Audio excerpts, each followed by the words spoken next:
میاں بیوی میں جدائی، اولاد والدین میں دوری، بہن و بھائی میں اختلاف، فرد و معاشرہ میں بگاڑ، دنیا میں ظلم و بربریت اور فتنہ فساد کی جڑ غصہ ہے۔ جب تک غصہ دبا ہوتا ہے تب تک فتنہ فساد نہیں ہوتا، اور جب غصہ بے قابو ہو جاتا ہے تو فتنہ فساد بھی اپنا منہ کھول لیتا ہے۔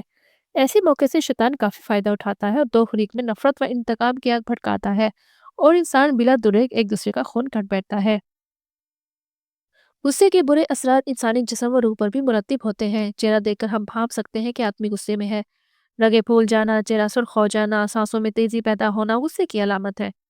یہ معدے کی شکایت، کولیسٹرول کی زیادتی، آنتوں کی پریشانی، قوت مدافعت کی کمی، فالج کا خطرہ اور دل کے امراض کا سبب بھی بنتا ہے۔ اسی طرح مرض جرکان سے لے کر سر درد، یاداشت، غور و فکر اور نظام اعصاب تک متاثر کرتا ہے، بلکہ یہ موت کا بھی کارن بن جاتا ہے۔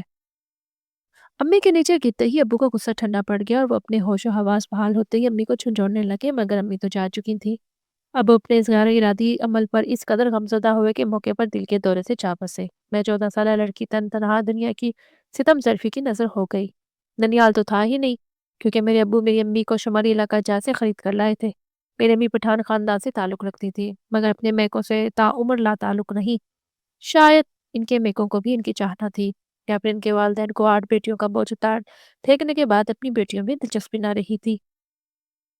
میرے ابو کے سوتیلے رشتہ داروں نے اہل محلہ کے ساتھ مل کر میرے والدین کی تدفین جیسے فرائض نبھائے۔ مجھے اس وقت کچھ ہوش نہ تھا۔ ہوش تو اس وقت آیا جب ان سوتیلوں کے ظلم بڑھنے لگے۔ میں چچاؤں کی بیٹیوں سے کئی گنا خوبصورت اور صحیح تھی، اور ابو کے مکان کی اکلوتی وارث، جو کہ ابو نے اپنی زندگی میں ہی میرے نام کر دیا تھا۔ سب سے بڑی سوتیلی چچی کی نظر ہمارے مکان پر تھی، جو ایک دن ان لوگوں نے مجھے خوب مارا پیٹا اور ڈرایا دھمکایا کہ میں اس مکان کو چھوڑ کر خود سے کہیں چلی جاؤں، تاکہ وہ لوگوں کو بتا سکے کہ میں بد چلن تھی، جس کی وجہ سے میرے والدین چل بسے۔ اہل محلہ کی ہمدردیاں بٹورنے کے لیے میرے چچا میرے گھر منتقل ہو گئے۔ ان کا بڑا بیٹا بد نظر اور عہدے چہدے کا بد کردار تھا۔ میں اپنے ہی گھر میں ہر وقت چھپتی پھرتی، بڑی چادر میں خود کو چھپائے دن کا بیشتر حصہ برتن اور کپڑوں کی دھلائی میں صرف کر دیتی تھی۔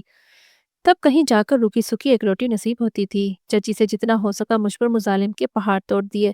والدین کی وفات کے بعد 6 سے 8 ماہ ہی گزرے ہوں گے کہ میرا سوتیلا چچا مجھے ایک دن بہانے سے عید پر کپڑوں کی خریداری کے لیے بازار لایا، اور پھر بازار کی بجائے مجھے دارالعمان لاوارثوں میں شامل کر کے ہمیشہ کے لیے چھوڑ کے چلا گیا۔ یوں میری زندگی کا ایک تاریک باب بند ہوا تو دوسرا کھل گیا۔ فارس و سوگوار لہجے میں گویا ہوئی۔ میرے والدین کے درمیان کبھی بھی جھگڑا نہیں ہوا تھا۔ یہ پہلا اور آخری جھگڑا تھا جب میری ماں میری وجہ سے زندگی کی بازی ہار گئی۔ ہادی کی ہچکیاں سکوت زدہ کمرے میں گونجنے لگی۔ فارس شدید کرب میں مبتلا، اس کے ہاتھ دوبارہ اپنے ہاتھوں میں لے چکا تھا۔ ہادیہ، تم تو خطروں کی کھلاڑی ہو یار، مجھ سے کئی گنا زیادہ بہادر ہو۔ وہ ڈھارس باندھنے کے لیے پورا کوششاں کر رہا تھا۔ وہ لمبی سانس کھینچ کر دوبارہ گویا ہوئی۔ پتہ ہے، میری اس قابلیت پہ میرے والدین خوشی سے پھولے نہیں سما رہے تھے۔ مجھے پتا ہے میرے ابو ایسا نہیں کرنا چاہتے تھے، مگر دوسروں کی کانا پھوسی اور بھڑکائی گئی آگ ہمارے مختصر کنبے کو جلا کر خاکستر کر گئی۔ ابو کا غصہ شیطان غالب آ گیا اور ہمارا آشیانہ تنکوں کی طرح بکھر گیا۔ تو بولتے بولتے نڈھال ہونے لگی۔ اے ہادیہ، ہوش میں آؤ میری شہزادی۔ ہادیہ کی حالت کے پیش نظر فارس کے ہاتھ پھولنے لگے۔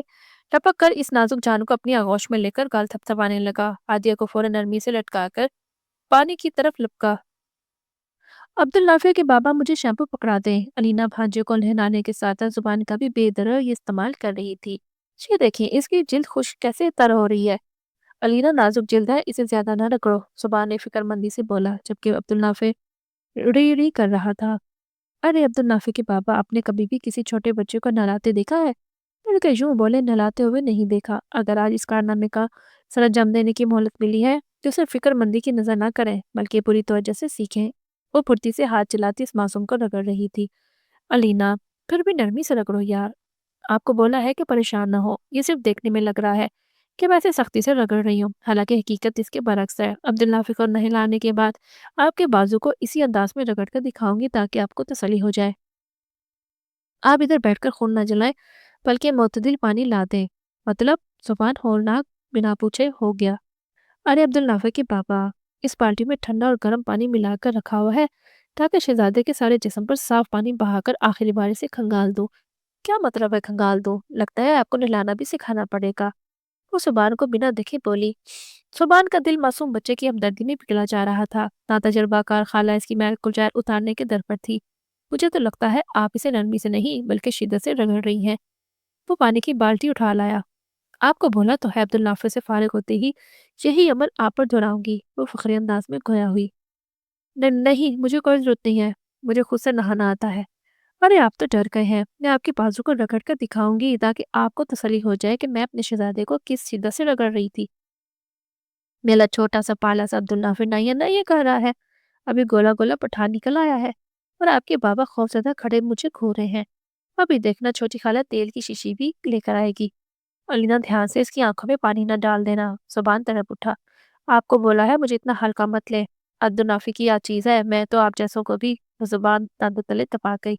ہاں ہاں بولو کہ مجھ جیسوں کو بھی کیا زدگوب کر سکتی ہو۔ نہیں میرا مطلب وہ نہیں تھا، خیر چھوڑے، ابھی جلدی سے تولیہ پکڑا دیں، ابھی ساتھ ہی نیپی بھی لے آئے۔ وہ روتے معصوم عبدالنافع کو تولیے میں لپیٹے بستر پر لے آئی۔ عبدالنافع کے بابا نیپی چھنگا مانگا جنگل میں تو نہیں پڑی، ادھر ہی پانی کے ٹپ کے پاس سٹینڈ پر رکھی ہوئی تھی، جلدی سے لا دیں اس سے پہلے کہ یہ دوبارہ سوسو کر دے۔ اسے سینے سے لگائے مسلسل زبان چلا رہی تھی۔ زبان ایک سیکنڈ کی تاخیر کیے بنا نیپی لایا تو پھر نیا حکم جاری ہو گیا کہ ہیٹر کی رفتار بڑھا دی جائے۔ آپ کو پتہ ہے جب ہم نے عبدالنافع کا ختنہ کروایا تھا سوائے امی اور خالہ کے ہم میں سے کوئی بھی اسے نہیں اٹھاتا تھا۔ اچھا، ویسے تو آپ بڑی بہادر نظر آتی ہیں، زبان نے مسکراہٹ دبائی۔ ارے میں بہادر تو بہت ہوں مگر بعض چیزوں میں نہیں ہوں، وہ تولیے سے عبدالنافع کا سر رگڑتے ہوئے گویا ہوئی۔ پھر اسے لٹا کر نیپی سیدھا کر کے پہنانے لگی تو عبدالنافع نے سوسو کرنا شروع کر دی۔ سوسو کی دھار سیدھا پاس کھڑے سبحان کے کپڑوں کو تر کر گئی۔ کھی کھی کھی کھی کھی، علینا کی ہنسی چھوٹ گئی۔ میرا پالا سا عبدالنافع بابا کو آج ہی سوسو کر کے بھی دکھانا چاہتا تھا۔ سبحان مسکراتے ہوئے گردن جھٹک کر رہ گیا۔ علینا جلدی سے اسے نیپی پہنا دو یار، اسے ٹھنڈ لگ جائے گی۔ جناب آپ اپنی ٹھنڈ کی فکر کریں، مجھے دوبارہ نلا کر کپڑے تبدیل کرنا پڑیں گے۔ وہ نیپی باندھ کر فارغ ہوئی تو زیتون کے تیل کی مالش شروع کر دی۔ علینا یہ سب جلدی سے ختم کرو یار، علینا کی کارستانیوں پر سبحان کی جان مٹھی میں آ چکی تھی۔ آپ کیوں پریشان ہوتے ہیں؟ کمرہ گرم ہے اور دروازہ بند ہے، میں کون سا بے وقوف ہوں؟ امی آپا بھی ایسے ہی کرتی رہی ہیں۔ روتے دھوتے عبدالنافع کو 3 تہہ کپڑے کی چڑھا کر علینا نے لمبا سانس کھینچا۔ روزہ ٹوپی اٹھا دے، سبحان نے حکم کی تعمیل کرتے ہوئے مطالبہ پورا کیا اور عبدالنافع کو گرم کپڑوں اور کمبل میں لپٹے دے کر سکھ کا سانس لیا۔ ارے آپ ادھر ہی کیوں کھڑے ہیں؟ وہ اس کی طرف پلٹی۔ کیوں اب کیا کروں؟ سارے محلداروں کو نیپیاں پہنچاؤں؟ وہ مسکراتے ہوئے اٹھی۔ مجھے پتا ہے آپ نے مجھے کم عمل سمجھ رکھا ہے، پر کوئی بات نہیں، وہ دن دور نہیں جب آپ بھی مجھ سے مشورہ مانگنے پر مجبور ہو جائیں گے۔ او خیر، سبحان نے مسکراہٹ دبائی۔ جی آپ کو تو ناکوں پر کھڑی پولیس کو بھی مفید مشوروں سے نوازنا چاہیے۔ کیا پتا ناکوں پر کھڑے پولیسیے بھی گھٹنے ٹیک جائیں۔ وہ بالوں کی الجھی لٹوں کو کانوں میں اڑیستے ہوئے لاپرواہی سے بولی۔ آپ نیوے ہو کر واش روم چلے جائیں اور نیو کپڑے الماری میں پڑے ہیں وہ پہن لیں تاکہ میں اس دوران فرش صاف کر لوں۔ جی جو حکم تھانے دار صاحبہ۔ ایک تھانے دار انس ہے اور دوسری آپ محترمہ، ماشاءاللہ، سبحان نے نرمی سے بولا اور کپڑے کھنگالنے لگا۔ ارے رکیے، وہ گھبرا کر پلٹا۔ اب کیا ہو گیا؟ اب میں نے کون سا گناہ کبیرہ کا مرتکب کر کیا ہے؟ آپ اتنے بڑے مرد ہیں، معمولی باتوں پر گھبرا جاتے ہیں۔ وہ مسکراتے ہوئے اس کے قریب آئی۔ وہ بنا جواب دیے اسے ثواب طلب نظروں سے دیکھتا رہ گیا۔ اپنا بازو دیں۔ کیوں؟ چوڑیاں نہیں پہنانے لگی، وہ کیکی کرنے لگی۔ سبحان نے الماری کے پٹ بند کر کے دونوں بازو اس کے سامنے وار کر دیے۔ ارے آپ کو جہاز بننے کا تھوڑی بولا ہے، دونوں بازو میرے سامنے سیدھا کر کے لائے، ایسے جیسے میں بول رہی ہوں۔ سبحان معنی خیز نظروں سے دیکھتا اپنے بازو اس کے سامنے لے گیا۔ اب بولو گی ہیلی کاپٹر نہ بنے؟ نہیں، اب بالکل ٹھیک ہے۔ وہ قریب ہو کر اس کے بازو الٹ پلٹ کر دیکھنے لگی۔ اب کیا ٹکر لگاؤ گی یا پھر خون نکالنے کے لیے نرس ڈھونڈ رہی ہو نرس صاحبہ؟ جی نہیں، آپ کی یادداشت بہت کمزور ہے، اور مصروف لہجے میں بولی۔ سبحان کے دونوں ہاتھوں کو اپنے نازک مخروطی ہاتھوں میں لے کر رگڑنے لگی۔ کیسا محسوس کر رہے ہیں؟ کیا مطلب؟ بھائی اسی شدت سے میں نے عبدالنافع کو رگڑا ہے اور اسی کا عملی مظاہرہ دکھانے کے لیے آپ کے قیمتی لمحات چرائے ہیں۔ ابھی آپ کو معائنہ بھی ہو چکا ہے اور آپ کی تسلی بھی کرتی ہے۔ اب جائیں تاکہ میں اپنا کام ختم کر کے عبدالنافع کو تازہ دودھ بنا کر دوں۔ آج یہ نہایا ہے لہذا لمبا وقت سویا رہے گا۔ سبحان مسکراتے ہوئے معنی خیز نظروں سے اسے دیکھے جا رہا تھا۔ ارے ایسے کیوں دیکھے جا رہے ہیں؟ مجھے شمی شمی آ رہی ہے۔ اس کے ہاتھ چھوڑ کر باہر بھاگ کی جبکہ سبحان کے چھت پھاٹ کہہ کے بلند ہونے لگے۔ یار علینا آپ کیا چیز ہو؟ اس نے کمرے سے ہانک لگائی۔